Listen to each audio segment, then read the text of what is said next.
Hi, in this video we demonstrate how to get started with admission controllers and their effect on future application deployments.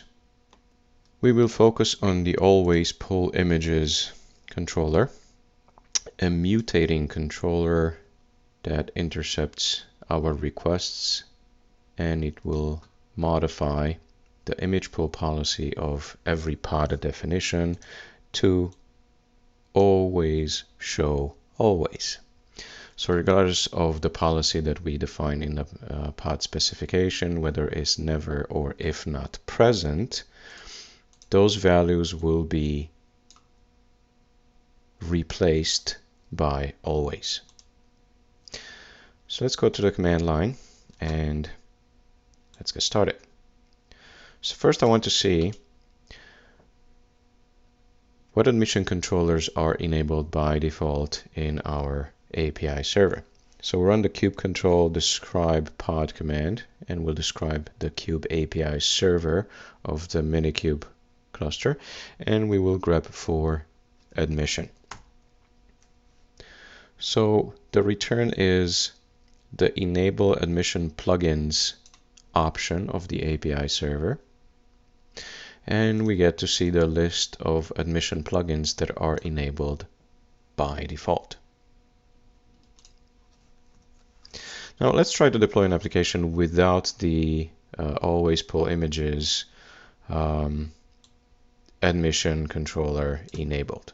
Okay, so without it, we are going to run a simple pod. We'll call it admitted. Our image pull policy that we are defining will be if not present. Okay, so the pod specification will show this image pull policy. So pod admitted has been created. I can validate this with kubectl get pods. So I see that admitted is in a running state. And if I want to verify its image pull policy, I can run the kubectl get pod in a YAML output, and I will grep for the image pull entry. And here it is. The image pull policy of my admitted pod is still if not present. It is the same as defined in the kubectl run command. Now let's try to enable the admission controller. For that, we need to SSH into the Minikube node. And then here,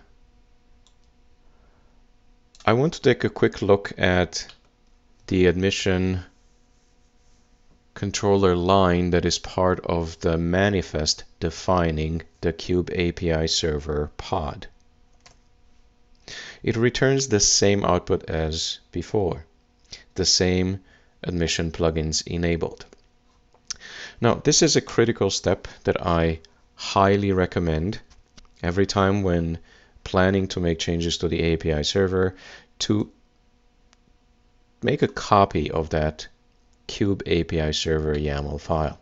Okay, so in this case, I will make a copy of the etc Kubernetes manifest Kube API server to root Kube API server YAML backup.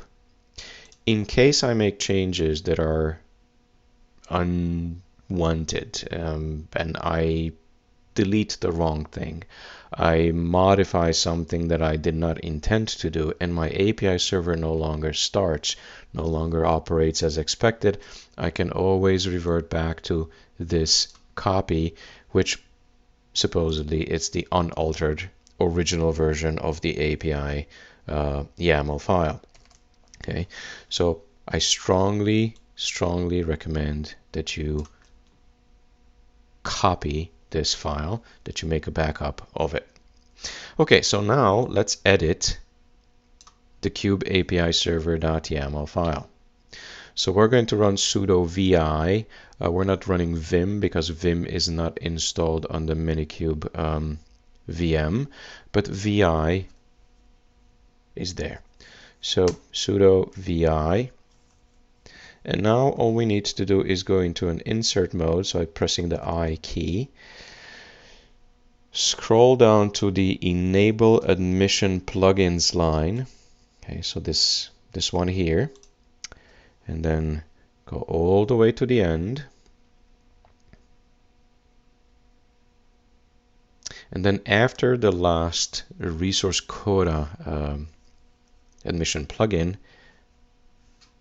type the always pull images plugin, but make sure that you're inserting a comma between the resource quota and the always pull images. Okay, so the comma is right here. And then there's nothing after the pull images. Now I press escape, :X to save and exit. And as of now, we're done with the Minikube VM. So we exit, we return to our workstation. But now, since we modified the API server's definition manifest, the node controller of the control plane node will force restart the API server. Okay, so right now the API server is offline. It is being restarted by the node controller. And while it is restarted, it no longer responds to kube control commands. So we need to give it around 20 seconds, maybe 15, maybe 30, depending on the speed of your system. But it shouldn't take longer than that. And the first time when it comes back and it responds in a positive fashion, we will see that some of the pods, they may be in running or pending state, or maybe other states.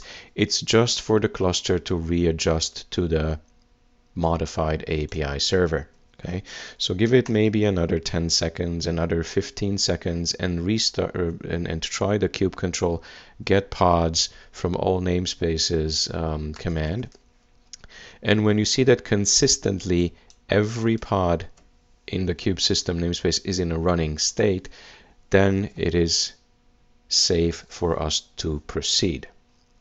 So at this point, I want to validate that my API server runs with my always pull images controller, admission controller enabled.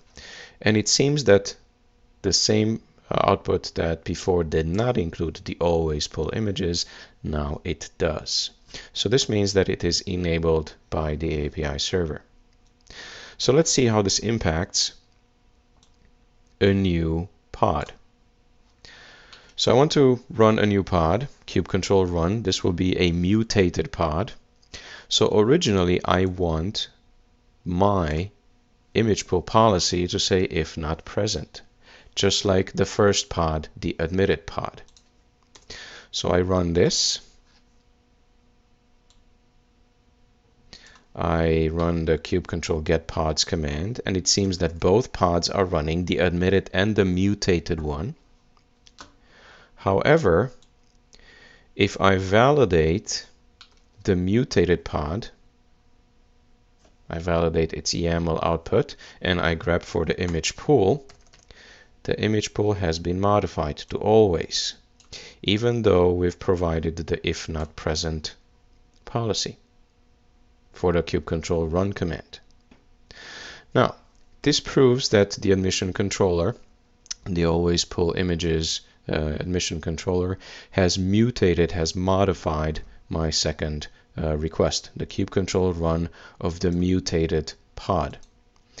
But what about the first one, the admitted pod? Okay. So let's run the command that we have run earlier to validate its image pull policy.